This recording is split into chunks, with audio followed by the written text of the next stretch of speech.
Bismillahirrahmanirrahim. Dalam salah satu hadis dari baginda Rasulullah yang berhubungan dengan bulan Ramadan, ini masuk dalam kategori hadis yang disampaikan oleh Rasulullah ketika memasuki bulan Ramadan, yang disebut dengan khutbah Sya'baniyah. Panjang banget tuh hadis. Salah satu dari ucapan Rasulullah di dalam hadis tersebut, beliau mengatakan, wa tasaddaqu ala fuqara'ikum wa masakinikum. Bersedekahlah kalian kepada orang-orang fakir, orang-orang miskin yang ada di antara kalian. Ini satu amalan yang sangat penting dan utama untuk kita lakukan di bulan Ramadan ini. Memperhatikan orang lain, memberikan rasa kebahagiaan kepada orang-orang yang membutuhkan uluran tangan kita, apapun juga bentuknya. Dalam salah satu hadis Qudsi dikatakan, wahai Musa, tiada satu amalan yang paling aku senangi ketika melihat seorang hamba memberikan atau memasukkan rasa bahagia ke dalam hati hamba yang lainnya. Sebenarnya kalau kita mau perhatikan, intinya ibadah orang sujud, ruku, ujung-ujungnya ya kembali kepada bagaimana manusia itu memiliki akhlak, mampu beradab yang baik kepada orang-orang yang ada di sekitarnya. Sebenarnya itu intinya. Makanya Anda bisa melihat bahwa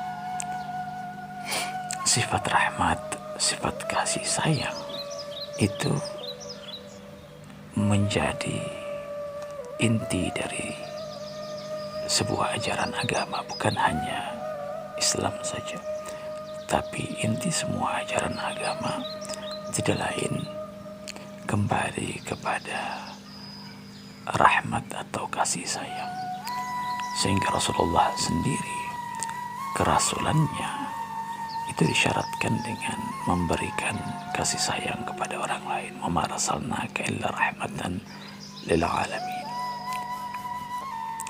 Makanya kalau semakin tinggi derajat spiritualnya seseorang, semakin banyak sujudnya, semakin merendah dia. Artinya dia merendahkan hawa nafsunya, egonya dia rendahkan, egonya dia tundukkan. Berarti dengan sendirinya dia akan memiliki hati yang lembut, akan semakin empati dan simpati kepada orang lain. Itu pasti. Oleh karena itu, sedekah tidak lain bentuk dari kasih sayang itu. Ketika kita mendapatkan sesuatu dari nikmat atau dari pemberian Allah, anugerah Allah, mari kita berbagi kepada orang lain. Kalau kita berbahagia dengan apa yang Allah berikan, kenapa tidak? Kita pun berusaha untuk memberikan rasa kebahagiaan kita itu kepada orang lain. Kita bagi, pasti orang pun akan berbahagia dengan itu. Kalau mereka mungkin disebabkan oleh satu dan lain hal, mereka tidak mendapatkan posisi, keadaan seperti posisi atau keadaan kita, maka coba kita berusaha untuk memberikan rasa bahagia, membagi apa yang kita rasakan tersebut kepada orang lain. Di dalam salah satu hadis dari baginda Rasulullah, beliau mengatakan, sadaqatu dirhamin afdalu min salati asyri layalin. Allahu Akbar. Jadi bersedekah 1 dirham, ya 1 dirham saja, begitu kecil dan sederhana. Mungkin bagi sebagian orang nggak ada harganya, 10.000, 20.000, sesuatu hal yang mungkin begitu tidak bernilai. Tetapi ketika ini kita berikan kepada orang lain, orang yang membutuhkan, para masakin wal fuqara yang benar-benar mereka itu tidak memiliki sesuatu, kalaupun ada sangat tidak mencukupi untuk kehidupan mereka. Ketika ini kita berikan kepada mereka dengan niat karena Allah, untuk meraih keridhaan Allah, maka kata Rasulullah, itu lebih afdal. Allahu Akbar. Lebih afdal dari apa? Lebih afdal dari Anda salat sunnah 10 malam, 10 kali salat malam, salat tahajud. Allah Akbar. Coba bayangkan itu, Anda hitung aja.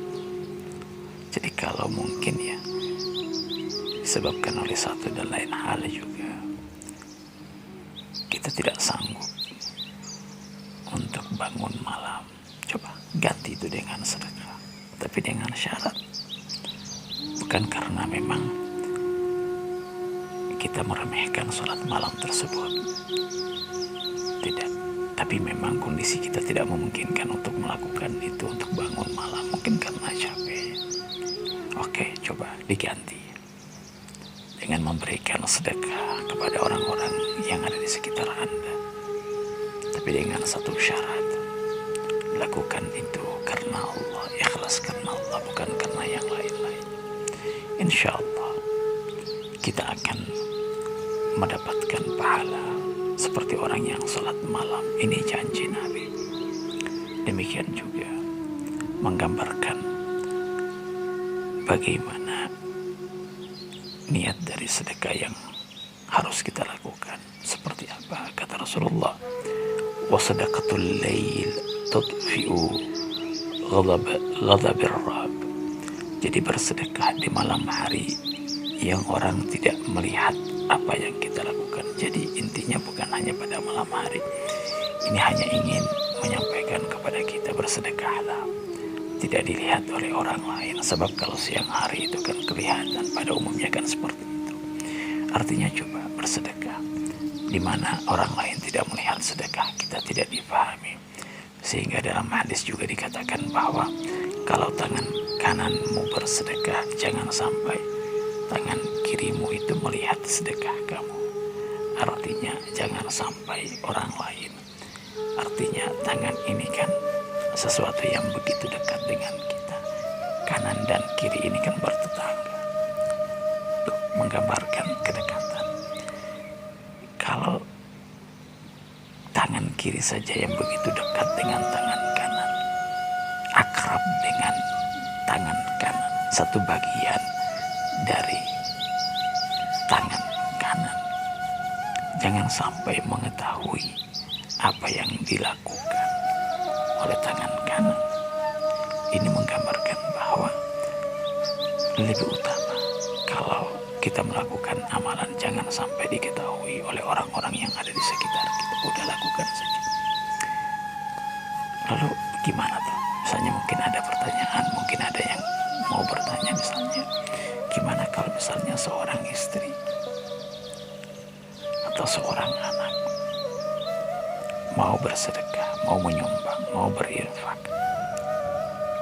tanpa sepengetahuan orang tuanya atau suaminya, bisa nggak? Bisa, tapi dengan satu syarat. Dengan satu syarat, harta yang mau disumbangkan sama istri atau yang mau disedekahin sama anak itu bukan milik suaminya atau orang tuanya. Itu saja, bukan milik mereka. Jadi bukan diambil begitu saja tanpa izin mereka. Jadi kalau misalnya suami sudah memberikan harta tuh kepada sang istri, dan kemudian suami itu menyerahkan sepenuhnya, ini harta kamu. Artinya harta itu sudah menjadi milik istri. Nah, kalau sudah menjadi milik dia, berarti sesuka-sukanya dia. Terserah dia mau belanjakan untuk apa. Atau istri misalnya punya pekerjaan, ada pemasukannya, ada gajinya, berarti itu harta milik istri, bukan milik suami. Dan suami nggak bisa ikut campur tuh. Sebab hak untuk memberi infak itu ada dalam beban suami, bukan istri. Jadi kalau misalnya suami nggak punya pekerjaan, sang istri punya pekerjaan, sebenarnya istri itu tidak perlu membiayai rumah tangganya, nggak perlu, bukan kewajibannya dia, itu kewajibannya sang suami itu. Kalaupun kemudian istri mau mengeluarkan belanja kebutuhan sehari-hari untuk rumah tangganya, itu hanya bersifat sukarela dan sunnah saja, bukan wajib. Jadi sang suami nggak bisa memaksa, nggak bisa menuntut, nggak bisa sama sekali. Dia nggak bisa mengambil begitu saja harta sang istri, nggak bisa, haram, haram hukum. Itu sama dengan mencuri. Kalau misalnya diambil tanpa izin atau dengan cara zalim, itu sudah bertentangan dengan aturan syariat hukum. Ar-rijalu qawwamun, ini artinya laki-laki atau suami itu ia bertugas untuk menanggung urusan rumah tangga, dan itu tidak lain termasuk memberi nafkah. Itu. Jadi kalau harta gaji istri itu semuanya milik istri. Hanya memang terkadang di dalam rumah tangga, ya terkadang ada aturan-aturan yang tidak bisa hanya dilihat dari sisi fikihnya saja, syariatnya saja. Aturan lahiriahnya seperti ini. Tetapi kalau sudah dalam rumah tangga, dalam kehidupan sehari-hari, yang harus ditekankan itu dan yang dibesarkan itu tidak lain masalah akhlak, adab, masalah cinta. Kan seperti masa kita hidup berumah tangga suami istri kemudian tidak saling membantu, itu saja. Lebih banyak pada posisi itu. Tapi kalau dari sisi syariatnya, kalau kita berbicara tentang hukum haram atau halalnya, ya lain lagi urusannya. Oke. Demikian juga dengan anak. Kalau orang tua sudah memberikan harta sesuatu dan sudah menjadi milik anak, itu terserah dia mau infakkan tanpa harus ada izin dari orang tuanya.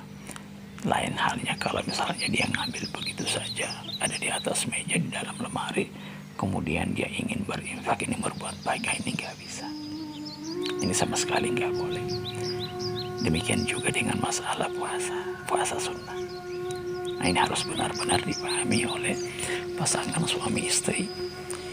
Lalu bisa nggak sang istri itu berpuasa sunnah Senin Kemis misalnya, tanpa izin, tanpa sepengetahuan dari sang suami? Ada ketentuannya, ada syaratnya. Kalau misalnya sang suami dari awal sudah memberi izin, terserah kamu lakukan amalan-amalan sunnah semau kamu, ya oke. Kalau memang dia sudah memberikan izin secara umum seperti itu, kita nggak perlu lagi minta izin secara khusus. Misalnya kalau Anda mau puasa hari ini, misalnya puasa sunnah, harus Anda izin lagi? Enggak. Ketika dari awal dia sudah mengatakan komitmen, oke. Apalagi kalau sudah komitmen.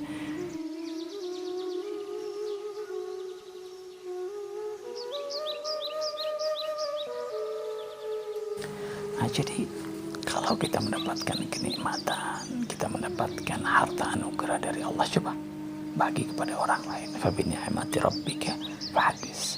Kita bagi kepada orang lain supaya supaya orang lain pun ikut merasakan hal tersebut, merasa gembira, merasakan kenikmatan Allah, supaya mereka juga itu merasa tidak, ya dikatakan dianaktirikan gitu, seakan-akan jangan sampai timbul dalam rasa mereka, dalam pikiran mereka bahwa Allah itu nggak adil. Kenapa Allah membuat saya susah seperti ini? Yang sebenarnya Allah itu ketika memberikan sesuatu kepada orang lain, kenikmatan apa segala macam, tujuannya Allah ya bagaimana supaya kita itu bisa saling berbagi kepada orang lain. Allah itu ingin menjadikan kita wasilah Dia. Itu saja Allah pilih kita. Seharusnya kita itu merasa bahagia, merasa senang. Terima kasih ya Allah, Anda telah menjadikan saya sebagai perantara media. Allah pilih kita kan, Allah pilih. Itu kan satu amanah. Kalau Allah udah pilih kayak gitu, seharusnya kita itu di satu sisi muncul kebanggaan karena dipercaya nih tugas, dipercaya. Tapi di satu sisi juga harusnya muncul rasa takut kalau kita tidak mampu menjalankan amanah Allah. Makanya kita harus mempersiapkan diri kita untuk selalu menerima amanah dan kemudian menjalankan amanah Allah itu saja. Jadi bersedekahlah sekemampuan kita, apa yang kita miliki, apapun juga yang Anda miliki, Anda bisa bersedekah. Dikatakan bahwa sedekah itu ada 5 macam. Artinya sedekah kembali kepada apa yang dimiliki oleh orang tersebut. Sedekah itu kan selalu kembali kepada kenikmatan, selalu kembali kepada apa yang dimiliki oleh orang. Selalu begitu sedekah. Sedekah itu mengeluarkan sesuatu, mensucikan sesuatu, mengeluarkan kotoran dari apa yang ada di situ. Sedekah atau zakat, ya, mengeluarkan sesuatu. Ulama mengatakan bahwa sedekah itu kurang lebih ada 5. Yang pertama itu sedekah yang berhubungan dengan harta, kenikmatan yang berhubungan dengan materi. Kalau Anda punya materi, coba Anda bersedekah dengan itu. Dan itu tidak harus berhubungan dengan apa? Berhubungan dengan orang per orang, harus orang fakir, orang miskin, enggak. Anda bisa berikan dalam bentuk apa saja. Misalnya Anda bisa mendirikan rumah sakit, Anda bisa mendirikan sekolah-sekolah misalnya, atau Anda bisa mendirikan rumah membantu orang-orang yang enggak punya misalnya, atau Anda bisa mendirikan panti asuhan misalnya, apa saja, dalam bentuk apa saja yang dimana itu bisa dimanfaatkan oleh masyarakat pada umumnya. Itu sedekah. Manfaatnya untuk orang lain, bukan bersedekah untuk diri kita sendiri, manfaatnya untuk diri kita. Wah, itu namanya bukan sedekah, itu dimakan sendiri. Kemudian sedekah yang kedua, sedekah yang berhubungan dengan jabatan. Kalau Allah berikan Anda kenikmatan, itu kan kenikmatan, itu anugerah Allah. Anugerah Allah berikan Anda jabatan, jadi apa saja. Jadi ketua OSIS, ketua RT, ketua RW, jadi lurah, camat, bupati, gubernur, presiden, wakil, menteri, Anda jadi anggota DPR, DPRD, apa saja, jadi ustaz, jadi guru, itu semua jabatan-jabatan yang dimana Anda lebih dari orang lain, itu jabatan. Anda memiliki status lebih dari orang lain, itu. Atau kemudian Anda juga memiliki status sosial di mata masyarakat, ini juga Anda harus manfaatkan. Anda harus bersedekah dengan itu, apa yang bisa Anda berikan kepada orang lain.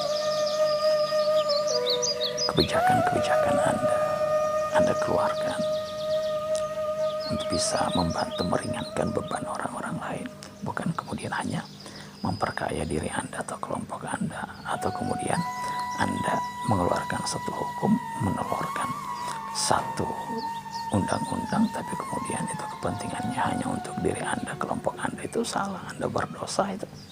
Anda berdosa, dan dosanya itu luar biasa. Anda kalau tahu dosa hakun nas itu, Masya Allah, berat sekali. Itu hakun nas, ingat, hakun nas.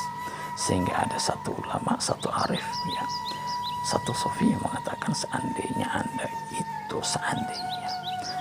itu sulit untuk menghindari perbuatan dosa. Ini seandainya Anda itu sulit menghindari perbuatan dosa, maka jangan sampai Anda melakukan satu dosa yang berhubungan dengan kepentingan orang lain, masyarakat, akun nas. Karena untuk permintaan ampunnya, maafnya itu sulit banget, sangat sulit, berat. Tidak langsung kepada Allah. Allah mengikat, Allah mensyaratkan jangan langsung ke saya dulu.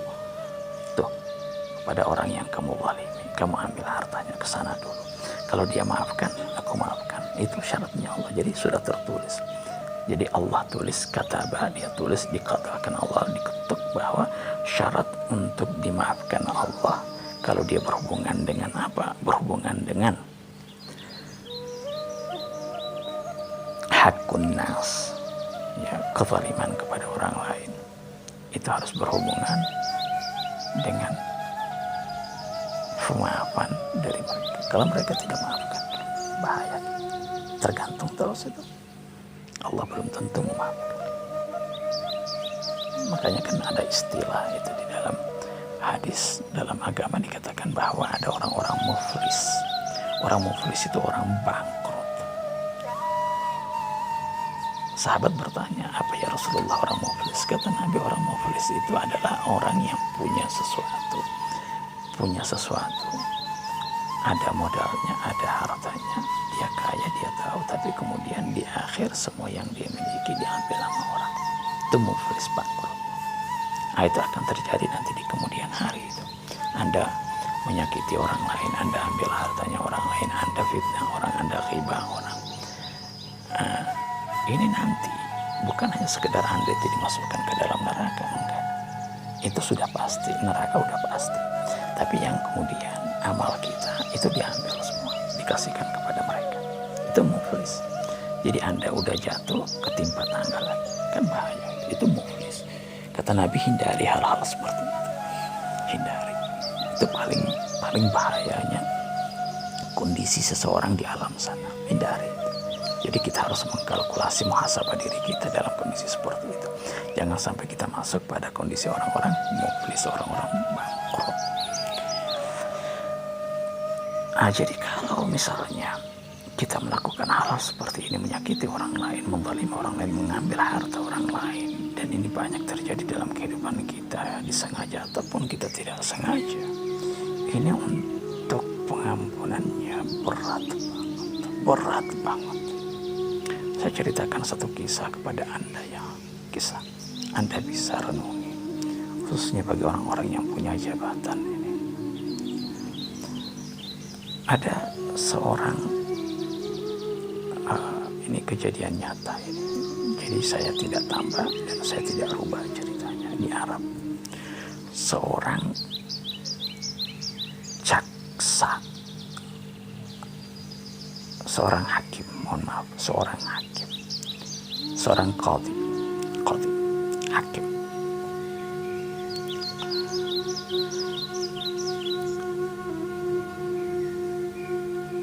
Hakim ini sering di dalam memutuskan perkara gak benar. Sering dianya menyesuaikan dengan siapa yang bayar. Orang salah dibenari, orang benar disalahi, tergantung berapa banyak. Ini kejadiannya. Tiba-tiba, ini udah dilakukan berapa panjang, berapa lama. Tiba-tiba sang hakim ini kena stroke, jatuh, dia dilarikan ke rumah sakit dalam kondisi koma. Dalam kondisi koma itu dia melihat secara nyata itu ada satu sosok gitu, malaikat datang mau mencabut nyawanya dan memberitahukan menunjukkan kepada orang itu bahwa ini sudah waktunya dia mau dicabut. Tapi dia meminta, karena pada saat itu sudah diperlihatkan kepada dia, jadi diperlihatkan tempatnya dia. Allah, dalam kondisi itu dia diperlihatkan kondisi dia nih, diperlihatkan perbuatan-perbuatan itu dalam keadaan komanya. Biasa dibilang sama orang mati suri ini. Jadi dia diperjalankan semua amal-amal perbuatannya dia, tempatnya dia udah diperlihatkan sama dia. Itu mati suri.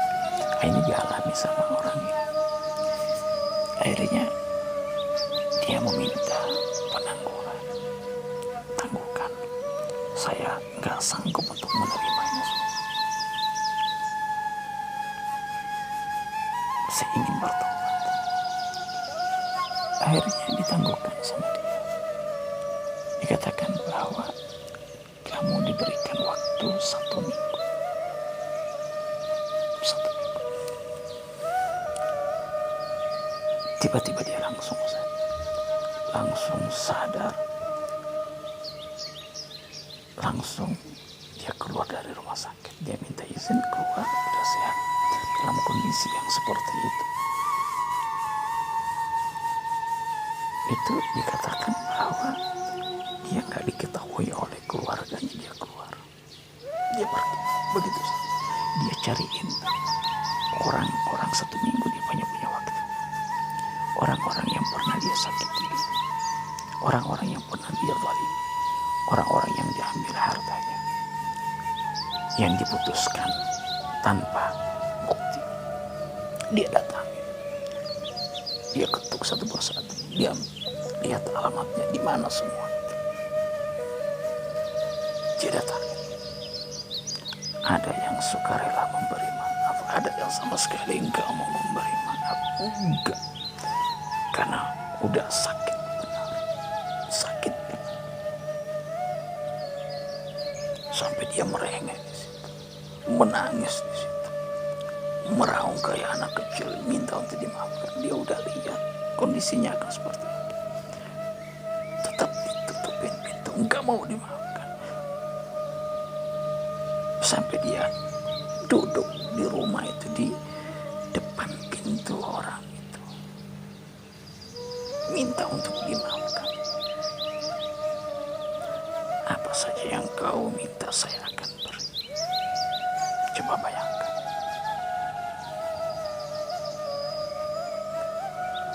Artinya saya ingin menyampaikan kepada Anda, kondisi ketika kita melakukan hakun nas itu sangat berbahaya, sangat berbahaya. Hanya mungkin Anda tidak rasakan sekarang, tapi itu pasti Anda akan alami. Pasti Anda akan alami. Makanya jauhi hal-hal seperti itu. Anda kalau punya jabatan, coba Anda lihat diri Anda sendiri, bisa nggak Anda pikul